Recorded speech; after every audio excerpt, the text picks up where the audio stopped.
انہیں دریائے نیل کا بند توڑ کر گہرے پانی میں پھنسا دیا گیا۔ مجبوراً انہوں نے صلح کی درخواست کی اور یوں چھٹی صلیبی جنگ ختم ہو گئی۔ اس جنگ کے ختم ہونے کے فوراً بعد ملک الکامل کی اپنے بھائی ملک المعظم سے ناچاقی پیدا ہو گئی۔ اس موقع پر ملک الکامل نے بڑی ناعاقبت اندیشی سے کام لیا اور فریڈرک ثانی حکمران جرمنی اس کے ساتھ نامہ و پیام کا سلسلہ شروع کر دیا۔ اس کا مقصد فریڈرک کو شام میں آنے کی دعوت دینا تھا۔ فریڈرک 1231 عیسوی کو شام پہنچا۔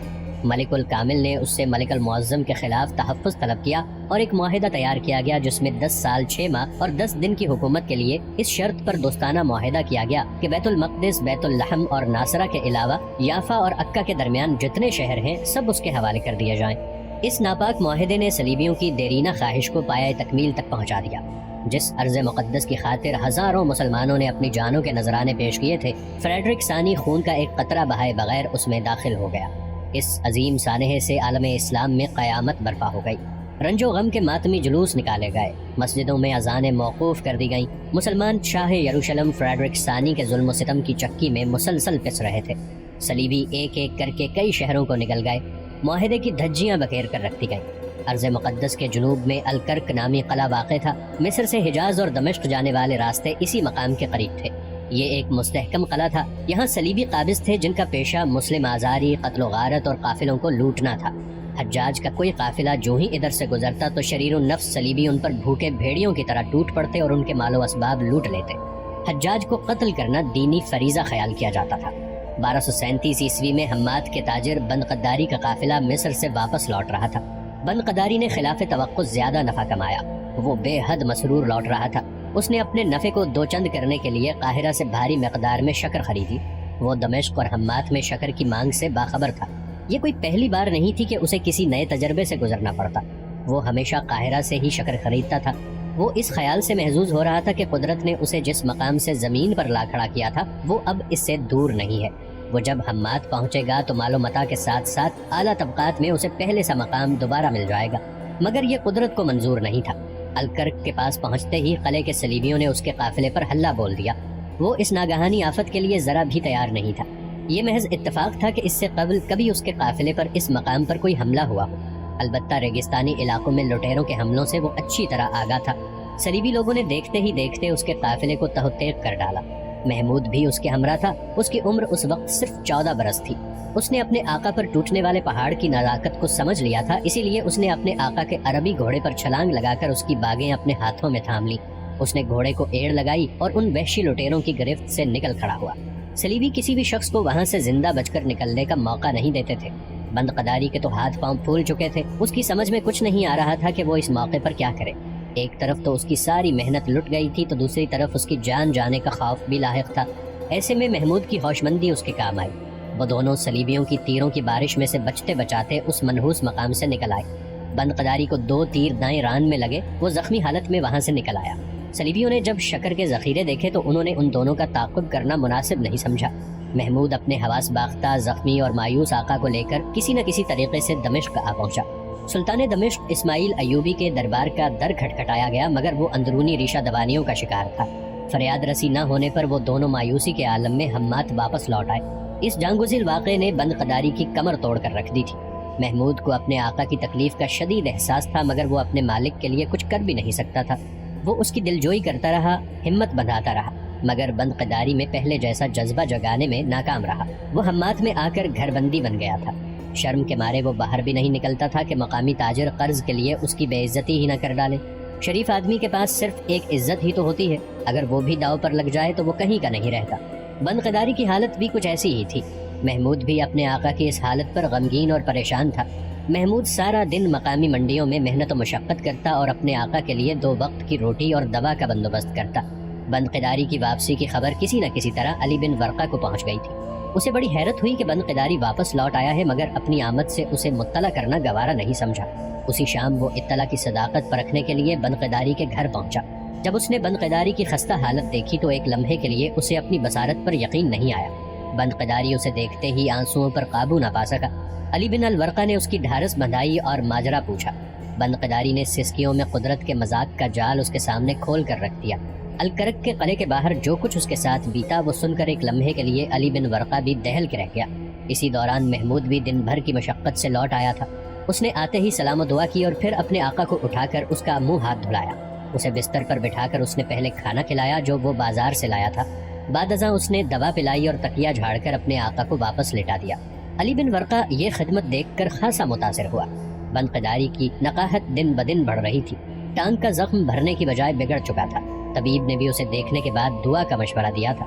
بندقداری موت کی دہلیز تک پہنچ چکا تھا۔ علی بن ورقہ نے باتوں سے اس کی ڈھارس بندھائی اور اگلی صبح آنے کا کہہ کر رخصت ہو گیا۔ 2 دن گزر گئے مگر کوئی بندقداری کے پاس نہ آیا۔ محمود اپنے آقا کی خدمت میں پوری تندہی سے جوتا رہا۔ تیسرے دن علی بن الورقہ اچانک صبح سویرے آن بارد ہوا۔ اس دن بندقداری کی طبیعت زیادہ خراب تھی۔ بندقداری کو اس کے آنے سے کچھ سکون سا نصیب ہوا۔ علی بن ورقہ نے پہلے حال احوال پوچھا، بعد میں آنے کے مقصد کی جانب متوجہ ہوا۔ بندقداری علی بن ورقہ مسکین صورت بنا کر بولا، بات موقع مناسبت سے ہی سجتی ہے مگر کیا کروں، مجبوری ہے، بات بے وقت چھیڑنا پڑ رہی ہے۔ ابن الورقہ، بندقداری نے ایک لمحہ اس کی جانب حیرت سے دیکھا پھر گویا ہوا، کھل کر بولو، میں تمہاری بات سمجھا نہیں۔ بندقداری، علی بن ورقہ لفظوں کو ترتیب دینے لگا، زندگی اور موت تو بے شک اللہ تعالیٰ کے ہاتھ میں ہی ہے۔ میں چاہوں گا کہ اللہ تمہیں شفائے کاملہ نصیب فرمائے، مگر تمہاری حالت دیکھ کر مجھے یوں محسوس ہو رہا ہے کہ تم اب چند دنوں کے ہی مہمان ہو، لہٰذا میں یہ بھی نہیں چاہوں گا کہ تم مقروض ہو کر دربار الہی میں جاؤ، اس لیے بہتر یہی ہوگا کہ تم جلد از جلد میرا قرض چکا دو۔ ابن الورقہ، بندقداری لیٹے لیٹے مرغ بسمل کی طرح تڑپ اٹھا، یہ کیسی اغیار سی باتیں کر رہے ہو، میری حالت تمہارے سامنے ہے، ایسی حالت میں تمہاری ایک کھوٹی پائی بھی نہیں دے سکتا اور تم مجھ سے اپنے 500 دینار طلب کر رہے ہو، تم کیسے دوست ہو، کیسے مہربان ہو۔ محمود جو ابھی ابھی نماز کی ادائیگی سے واپس آیا تھا، اس کے کانوں میں بھی علی بن ورقہ کی بات کی بھنک پڑ گئی تھی۔ وہ بھی حیرت و پریشانی میں اندر چلا آیا۔ امیر محترم، محمود خاموش نہ رہ سکا، آپ میرے آقا کی زبوں حالی سے بخوبی واقف ہیں، پھر آپ اصرار کر رہے ہیں۔ دیکھو لڑکے، علی بن ورقہ کا لہجہ یکدم بگڑ سا گیا، تم محض ایک غلام ہو، تمہیں کوئی حق نہیں کہ تم ہماری بات میں دخل اندازی کرو۔ محمود، تم چپ رہو، بندقداری نحیف سی آواز میں بولا۔ ابن الورقہ، اب تم ہی بتاؤ، میں تمہارا قرض کس طرح ادا کر سکتا ہوں؟ میرے پاس اب کچھ بھی نہیں بچا، اس مکان کو فروخت کر ڈالو۔ تم صحیح کہتے ہو کہ اپنے سر چھپانے کی خرید و فروخت کر کے خود در بدر دھکے کھاؤں، میں تمہاری اس بات کو یقیناً پورا کر دیتا، مگر میں مجبور ہوں، کیونکہ یہ گھر میں نے روئی کے سوداگروں کے ہاں پہلے ہی رہن رکھوا دیا تھا جب میں نے ان سے مال اٹھایا تھا۔ اس معاہدے کی دستاویز ان لوگوں کے پاس موجود ہے، میں یہ مکان کسی صورت میں بیچ نہیں سکتا۔ کیا تم یہ چاہتے ہو میں تمہیں اس بری حالت میں قاضی کے پاس کھینچوں؟ میں اسی وقت اپنے قرض کی بازیابی چاہتا ہوں، مجھے اس سے کوئی غرض نہیں کہ تم مرتے ہو یا زندہ بچتے ہو۔ علی بن ورقہ غصیلے انداز میں بولا، وہ کمینگی کی تمام حدیں پار کرتا جا رہا تھا۔ بندقداری کے لیے یہ مقام ڈوب مرنے کے مترادف تھا۔ وہ اس وقت کو کوس رہا تھا جب اس نے اس سے رقم پکڑی تھی۔ دیکھو ابن الورقہ، بندقداری سنجیدگی سے بولا، تم میرے کاروبار میں میرے حصے دار تھے، اگر نفع ہوتا تو تم برابر کے حصے کے مالک بنتے، اب نقصان ہو چکا ہے، لہٰذا اصول کے تحت تمہیں بھی نقصان کا سانجھے دار بننا چاہیے۔ اگر یہ معاملہ قاضی کے پاس لے جانا چاہتے ہو تو مجھے کوئی خوف نہیں، میں اچھی طرح جانتا ہوں کہ فیصلہ میرے حق میں ہوگا۔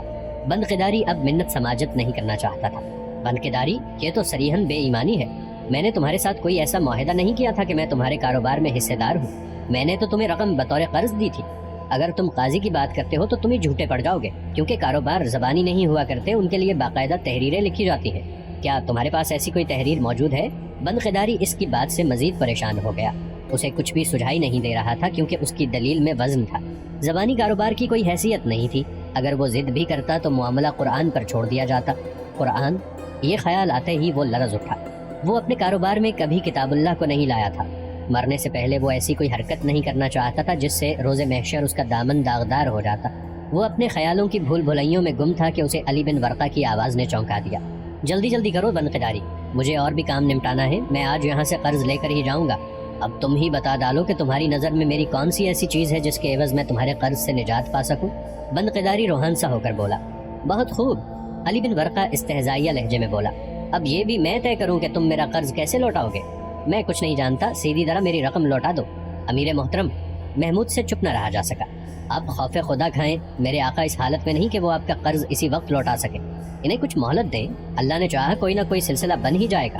غلام، تم حد سے مت بڑھو، تمہارا آقا میرا قرض دار ہے اور یہ اس وقت موت کے بستر پر لیٹا ہوا ہے، کسی بھی وقت اس کا دم نکل جائے گا تو پھر میری رقم کا کون ذمہ دار ہوگا؟ علی بن ورقہ نے اسے آنکھیں دکھائیں۔ محترم امیر، محمود توقف سے بولا، اللہ میرے آقا کو شفا بخشے گا، خدا نخواستہ اگر انہیں کچھ ہو گیا تو میں آپ کی رقم لوٹانے کی ذمہ داری لیتا ہوں، جیسے بھی ہوا میں آپ کی ایک ایک پائی لوٹا دوں گا۔ غلام زادے، علی بن ورقہ آنکھیں گھما کر بولا، تم دن بھر کی مشقت کے بعد صرف چند درہم کما کر لا سکو گے؟ میری رقم 500 دینار سرخ ہیں، اگر تم چاہو بھی تو میری رقم لوٹانے کے لیے تمہیں کئی برس بیت جائیں گے۔ امیر محترم، محمود ٹھوس لہجے میں گویا ہوا، آپ 500 دینار کی بات کرتے ہیں؟ اگر انسان ہمت اور مدد الہی کو اپنے دامن سے باندھ لے تو وہ دیناروں کے پہاڑ بھی ہلا دیتا ہے۔ زیادہ باتیں کرنے کی کوئی ضرورت نہیں، زیادہ بہتر ہوگا کہ تم میرے منہ نہ لگو۔ علی بن ورقہ نے اسے آنکھیں دکھائیں۔ محمود خاموش ہو گیا۔ اس کی باتوں نے بند قداری کی ڈھارس بندھا دی تھی۔ وہ واقعی آج اسے اپنے سگے بیٹے کی مانند دکھائی دے رہا تھا۔ وہ اپنی حالت زار کو دیکھ کر رو دیا کہ اللہ تعالیٰ نے اسے کیسے کڑے وقت میں ایسے ہونہار غلام نما فرزند سے نوازا جب وہ اس کے لیے کچھ بھی نہیں کر سکتا۔ اگر اس کی آنکھیں بند ہو گئیں تو اس کے ذمے قرض کی ادائیگی کی صورت میں نہ جانے اسے کتنے دھکے کھانے پڑیں گے۔ ابن الورقہ، بند قداری اپنے آنسو پہنچتا ہوا بولا، کیا تمہارے دل میں رتی بھر بھی خوف خدا نہیں؟ تم کیسے خود غرض اور دولت کے پجاری بن گئے ہو کہ تمہیں ایک بیمار اور معذور شخص کی مجبوری دکھائی نہیں دے رہی؟ بند قداری، علی بن ورقہ منہ بسور کر بولا، سیدھی طرح میری رقم نکالو۔ مجھے نصیحت کرنے یا میرے کردار پر کیچڑ اچھالنے کی ضرورت نہیں۔ میں نے تمہیں اس لیے قرض نہیں دیا تھا کہ تم آنے والے وقت میں مجھے تانے دو۔ جہاں تک رہا خوف خدا، تو میں نے قرض تمہیں اسی جذبے کے تحت دیا تھا۔ تو اب وہ جذبہ کہاں گیا؟ بحث کرنے کی ضرورت نہیں، ورنہ میں تمہیں… علی بن ورقہ دانت پیس کر رہ گیا۔ ورنہ کیا؟ ایک تو میری رقم واپس نہیں کر رہے، اوپر سے باتیں بنا رہے ہو۔ علی بن ورقہ چیخا۔ امیر محترم، محمود کے لہجے میں کڑواہٹ بھر آئی، انسانیت کا راستہ اختیار کرنا ہر مسلمان کا فرض ہے۔ براہ کرم میرے آقا کو پریشان کرنے کی بجائے انہیں کچھ مہلت عطا فرمائیں کہ وہ آپ کے قرض کے بارے میں کچھ کر سکیں۔ کچھ کر سکیں؟ علی بن ورقہ کی آواز میں خنجر کی سی کاٹ تھی۔ بھلا یہ لنگڑا کیا انتظام کرے گا؟ بچ جائے گا تو ساری زندگی بستر پر معذور پڑا رہے گا۔ میں کس کے بھروسے پر اسے مہلت دوں؟ آپ حد سے گزر رہے ہیں۔ محمود کی آواز فرتے جوش سے کانپ رہی تھی۔ نہیں محمود، تم خاموش رہو، بند قداری کراہتے ہوئے بولا۔ ابن الورقہ، اتنے کٹھور مت بنو، کچھ تو عقل سے کام لو۔ اور کیا اب تک میں جھک مارتا دکھائی دے رہا ہوں؟ عقل ہی سے کام لے رہا ہوں تو اسی وقت قرض کی واپسی چاہتا ہوں۔ میں کیا کروں؟ خود کو بیچ ڈالوں؟ بند قداری جھنجھلا اٹھا۔ تم ایسا کرو کہ… علی بن ورقہ کچھ سوچنے لگا، پھر توقف سے بولا، تم اپنا یہ غلام مجھے بیچ ڈالو۔ حالانکہ یہ 500 دینار سرخ کا نہیں ہے، مگر میں اسے غنیمت سمجھوں گا۔ علی بن ورقہ، بند قداری خود پر قابو نہ رکھ پایا اور غصے سے بستر پر سے اٹھا۔ محمود تیزی سے آگے بڑھا اور پھر اپنے بپھرے ہوئے آقا کو تھاما۔ اگر وہ بر وقت نہ پہنچتا تو بند قداری فرتے جوش میں زمین پر جا گرتا۔ تم مجھ سے میرا آخری سہارا بھی چھیننا چاہتے ہو؟ یہ میرا غلام نہیں، بیٹا ہے، میرے آخری لمحوں کی امید ہے۔ اس کے بل بوتے پر میں شاید کچھ دن زندہ رہ جاؤں، یا شاید دوبارہ اپنے قدموں پر کھڑا ہونے کے قابل ہو جاؤں۔ میں کچھ نہیں جانتا، قرض لوٹانے کے لیے تمہارے پاس یہی آخری پونجی بچی ہے، اور میں نہیں چاہتا کہ اسے بھی کوئی دوسرا لے اڑے۔ آج تمہیں یہ فیصلہ کرنا ہوگا کہ تم قرض کی حالت میں مرنا پسند کرو گے یا پھر اپنا قرض ادا کر کے۔ علی ابن الورقہ فیصلہ کن لہجے میں بولا، کچھ تو میری حالت پر رحم کھاؤ، کم از کم اتنے عرصے تک تو نہ لے جاؤ جب تک میں زندہ ہوں۔ میری موت کے بعد بے شک اسے تم قرض کی ادائیگی سمجھ کر رکھ لینا۔ بند قداری، میں کسی طرح کا خطرہ مول نہیں لینا چاہتا، میں آج ہی قرض کی ادائیگی چاہتا ہوں۔ بھلا کل کس نے دیکھی ہے؟ معزز آقا، محمود کی آنکھیں بھی تربتر ہو رہی تھی۔ آپ فکر نہ کریں، جس اللہ نے آپ کو اس حال تک پہنچایا ہے وہی اس کا تریاق بھی عطا کرے گا۔ آپ بس اس کے گھر سے پر امید رہیے۔ اگر میری صورت میں آپ کا بوجھ ہلکا ہو رہا ہے تو خدا را اس موقع کو مت گوائیے۔ تم شاید ٹھیک کہتے ہو میرے فرزند۔ بند قداری کا چہرہ الم و رنج کی تصویر بن گیا تھا۔ مجھے اپنے رب کی طرف رجوع کرنا چاہیے، انسانوں کے سامنے گڑ گڑانے سے کچھ حاصل نہیں۔ ٹھیک ہے ابن الورقہ، تم لے جاؤ میرے فرزند کو، آج سے یہ تمہارا ہوا۔ یاد رکھنا کہ میں اب تمہارا مقروض نہیں رہا، اللہ اس بات کا گواہ ہے۔ ہاں، ٹکے کا غلام دے کر کہہ رہے ہو کہ میں تمہارا مقروض نہیں رہا؟ یہ تو میری مہربانی ہے کہ تم سے اتنے مہنگے داموں اپنی مجبوری خرید رہا ہوں۔ ہاں، یہ بات یاد رکھنا کہ جب بھی تمہارے پاس میری رقم پوری ہو جائے تو مہربانی کر کے اپنے اس غلام کو لے جانا اور رقم سود سمیت لوٹا دینا۔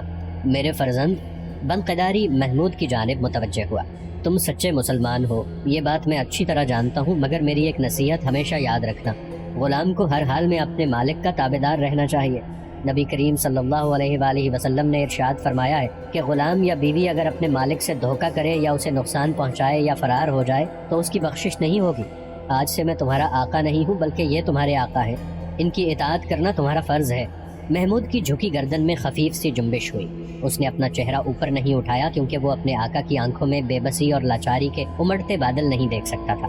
وہ منتظر رہا کہ کب اس کا نیا آقا اسے چلنے کا حکم سنائے۔ بند قداری نے علی بن ورقہ کا شکریہ ادا کیا کہ اس نے اس کے کندھوں پر پڑے بھاری بوجھ کو ہلکا کر دیا ہے، مگر وہ اپنی نخوت میں اتنا محو تھا کہ اس نے کپڑے جھاڑتے ہوئے وہاں سے نکلنے میں دیر نہیں کی۔ وہ چلتے ہوئے خدا حافظ تک کہنے کا روادار نہ ہوا۔ محمود سر جھکائے نہایت خاموشی سے اس کے ساتھ باہر نکل آیا۔ اس کے جی میں آیا کہ وہ آخری بار مڑ کر اپنے آقا کی صورت دیکھ لے جو اسے دوبارہ شاید ہی نظر آ پاتی، مگر وہ اپنے اندر اتنی سخت مجتمع نہ کر پایا۔ دو بے بس اور نڈھال آنکھیں اس کے ذہن میں نقش ہو کر رہ گئی تھیں۔ محمود کو علی الورقہ کے گھر آئے 10-12 دن گزر چکے تھے۔ اسے بند قداری کی فکر کھائی جا رہی تھی کہ وہ کس حال میں ہوگا، مگر وہ اس کے لیے کچھ بھی نہیں کر سکتا تھا۔ محمود کا نیا آقا حماد کے شاہی دربار میں معزز عہدیدار بھی تھا۔ اس کے اثر و رسوخ کا دائرہ بڑی دور تک پھیلا ہوا تھا۔ علی بن ورقہ نے بند قداری کو قرض صرف اسی نیت سے دیا تھا کہ وہ اس سے سفید فام کرنجی آنکھوں والا غلام ہتھیانا چاہتا تھا۔ اسے توقع تھی کہ بند قداری ایک طویل عرصے تک اس کی رقم نہیں لوٹا سکے گا۔ یہ تو تقدیر کی ستم ظریفی تھی کہ اسے خود ہی ایسا موقع میسر آ گیا، ورنہ بند قداری تو اس کی رقم کا انتظام کرنے میں کامیاب ہو چکا تھا۔ محمود کو علی بن ورقہ کی غلامی میں جانا تھا، اسی لیے قدرت نے الکرک کے مقام پر بند قداری کو دوسری بار مفلس اور خلاش بنا ڈالا۔ محمود نے ان 10 دنوں میں چوری چھپے اپنی محنت و مشقت جاری رکھی۔ وہ دن کے مختلف اوقات میں موقع پا کر نکل جاتا اور جو بھی مزدوری ملتی کر لیتا۔ اس کے پاس چند دنوں میں 200 درہم کے قریب رقم جمع ہو گئی تھی۔ ایک مجے ہوئے تاجر کا تجربہ اس کے پاس تھا، کبھی کبھار وہ اس کے بڑے کام آتا۔ ایک دکان سے مال لے کر وہ دوسری دکان پر بیچ کر اپنا نفع حاصل کر لیتا۔ علی بن ورقہ کو بھی محمود کی حرکتوں کی سنگن مل رہی تھی، مگر وہ اسے حاسد عمرہ کی سازش سمجھ کر نظر انداز کر دیتا تھا۔ علی بن ورقہ سارا دن دربار شاہی میں گزار دیا کرتا۔ اس کی دیرینہ خواہش پوری ہو چکی تھی، وہ بھی ایک سفید فام غلام کا مالک بن چکا تھا۔ حماد میں علی بن ورقہ دوسرا شخص تھا جس کے پاس ان دنوں سفید فام غلام تھا۔ 20 دن کے بعد محمود کو اپنے سابق آقا غلام الدین بن قداری کی وفات کی اطلاع ملی تو وہ دیوانہ سا ہو گیا۔ اس نے علی بن ورقہ سے اجازت طلب کی کہ وہ اپنے آقا کا آخری دفعہ چہرہ دیکھنا چاہتا ہے، مگر سنگ دل علی بن ورقہ نے اسے سختی سے منع کر دیا۔ وہ ایک کونے میں بیٹھا کئی گھنٹے زار و قطار روتا رہا۔ علی بن ورقہ کی بیوی ام داجلہ کو اس پر رحم آ گیا اور اس نے شوہر کی غیر موجودگی میں اسے اجازت دے دی کہ وہ آخری رسومات میں شرکت کر لے۔ محمود نے اس موقع کو غنیمت جانا اور فوراً وہاں سے بند قداری کے مکان پر چلا آیا۔ بند قداری کی میت جو کی توں پڑی ہوئی تھی، ٹانگ کا زہر پورے جسم میں پھیل چکا تھا، لاش سے تعفن پھوٹ رہا تھا۔